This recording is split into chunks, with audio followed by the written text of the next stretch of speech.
So a proper fraction is something that is strictly a part of a whole.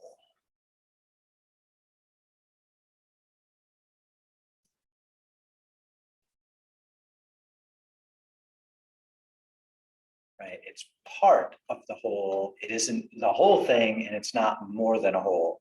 So with that in mind, since it's not a whole, and a whole thing is a 1, proper fractions have to be smaller than 1.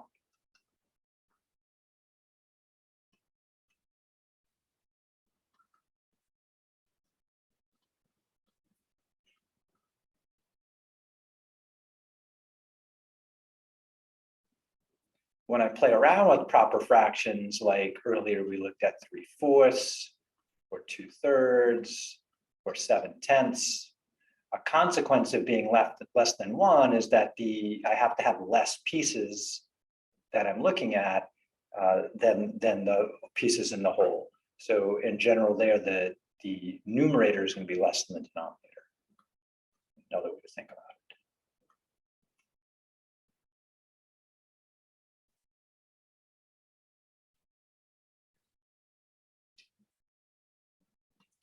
Now, improper, I always thought they got a bad rap, because like when my mom said it was improper, I'm in trouble if I was doing something improper. But improper fractions aren't bad at all. They're just not proper.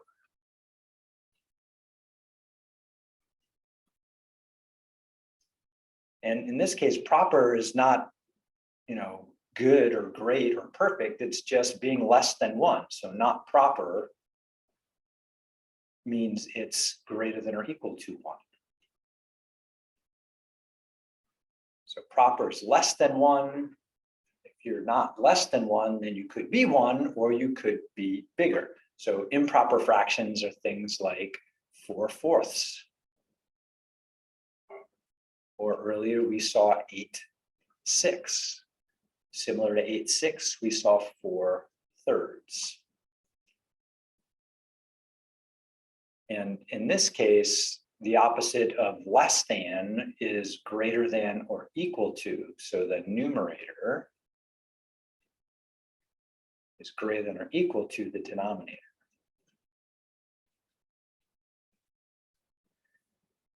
And we're not strictly a part of a whole anymore. We're a whole or more than a whole. And so you generally need at least 1 whole to make it.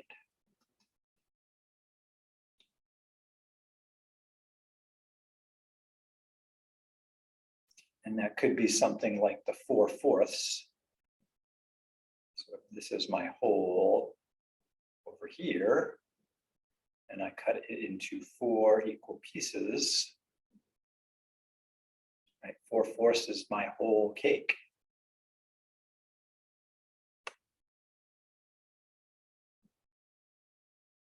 If I'm going to illustrate 4/3, well, there's 3/3 in a whole, so to illustrate that one,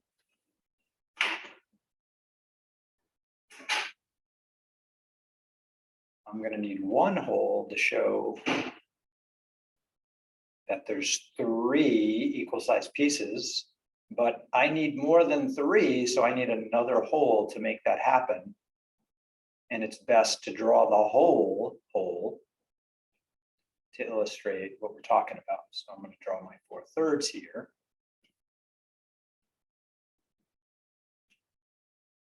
Come on, highlighter.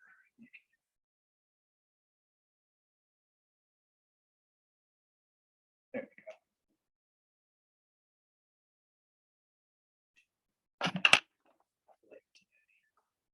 That's better.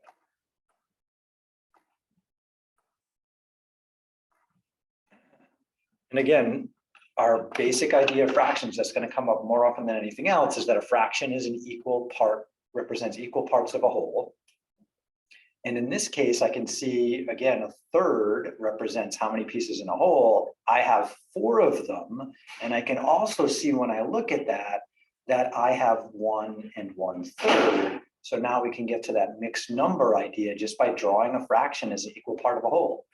Right? We've got to be able to see the whole to talk about the parts. So 4/3 I can see now is the same as 1 whole and 1/3 extra. So they have to be equal to each other.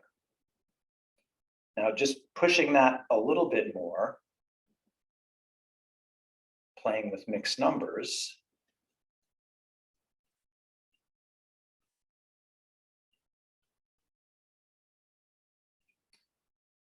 like 1 and 1/3.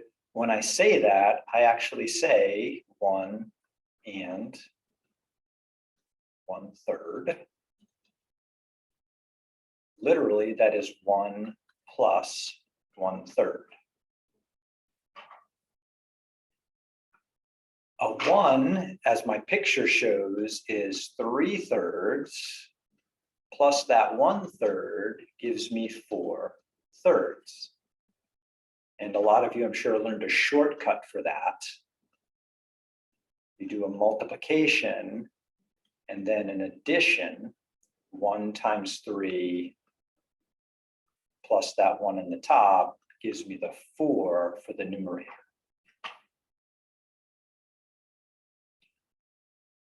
So again, just thinking about when we say a mixed number, we use the word and we literally mean and as addition for mixed numbers. When I'm going from something that's improper like this, and there's nothing wrong with improper fractions, as we'll see later. So somebody might say, well, what's the best answer if you came up with 4/3? Would you say 4/3 or 1 and 1/3, which is better? I would say it depends. If I need to do a calculation with this number, 4/3 is way easier to calculate with than 1 1/2.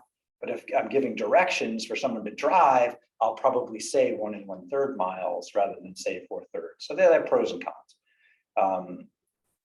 If someone said reduce 4/3, it is reduced.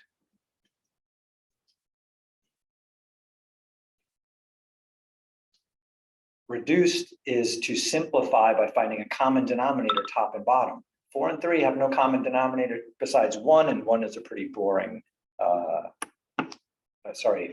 common factor.